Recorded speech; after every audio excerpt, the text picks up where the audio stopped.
12th फेलची story पुन्हा एकदा repeat होताना पाहायला मिळाली आहे। एक दोन नव्हे तर 4 वेळा 12वीत नापास झालेला एक पोरगा सरकारी अधिकारी होण्याचं ठरवतो आणि त्याचं हे स्वप्न सत्यात उतरवतो।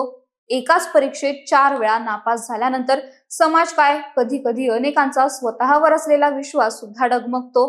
मात्र आकाशने स्वतःवरचा विश्वास ढळू दिला नाही, म्हणूनच आज त्याला हा दिवस पाहायला मिळतोय।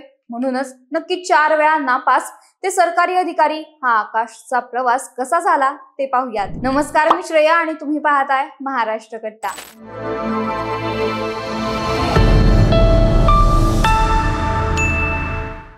नांदेड जिल्ह्यातील कंधार तालुक्यातील गुंटूर या छोट्याशा गावात राहणारा आकाश सुरेश शिंदे शेतकरी कुटुंबात जन्मलेला एक सामान्य मुलगा। शिक्षणाच्या प्रवासात अनेक आव्हाने होती, पण त्याने कधीही स्वप्न पाहणं सोडलं नाही। 12वीची परीक्षा पहिल्यांदा दिली तेव्हा त्याला अपयश आलं। पुन्हा प्रयत्न केला तरीही निकाल नकारात्मकच। असं करत 4 वेळा तो नापास झाला। अशा वेळी कोणाच्याही मनात निराशा निर्माण झाली असती, पण आकाशने हार मानली नाही। पुन्हा एकदा त्याने प्रयत्न केला आणि अखेर 5व्यांदा तो 12वी पास झाला। या यशाने आकाशला नवी उमेद मिळाली आणि त्याने आयुष्यात काहीतरी मोठं करण्याचा निर्धार केला। सरकारी अधिकारी होण्याचं स्वप्न उराशी बाळगून आकाशने स्पर्धा परीक्षांच्या जगात पहिलं पाऊल ठेवलं। 2017 मध्ये त्याने महाराष्ट्र लोकसेवा आयोग म्हणजेच MPSCच्या परीक्षेची तयारी करायला सुरुवात केली आणि मुक्त विद्यापीठातून पदवीसाठी प्रवेश घेतला। अभ्यास सोपा नव्हता, गावात त्याला आवश्यक तेवढं मार्गदर्शन मिळत नव्हतं, म्हणून त्याने पुण्याचा रस्ता धरला।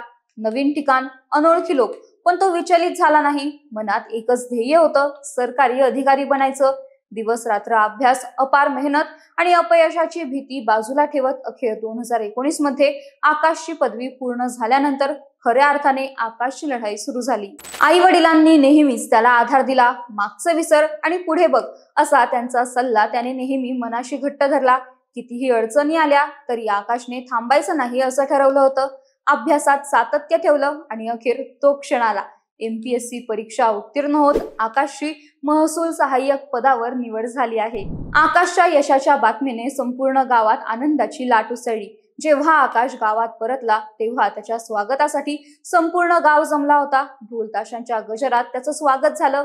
आकाशचा सत्कार समारंभ पाहणाऱ्या त्याच्या आई वडिलांच्या डोळ्यात तेव्हा आनंदाश्रू होते। शेतकरी कुटुंबात जन्मलेला 4 वेळा 12वी परीक्षेत नापास झालेला आकाश त्याच्या कष्टांच्या जोरावर सरकारी अधिकारी बनला होता। आकाशची ही गोष्ट छोट्याशा अपयशाने खचून टोकाचं पाऊल उचलणाऱ्या प्रत्येकासाठी प्रेरणादायी आहे। तर आकाशचा हा प्रेरणादायी प्रवास तुम्हाला कसा वाटला ते कमेंट करून नक्की सांगा आणि या व्हिडिओला लाईक, शेअर आणि महाराष्ट्र कट्टा या आमच्या YouTube चॅनलला नक्की सबस्क्राईब करा। धन्यवाद।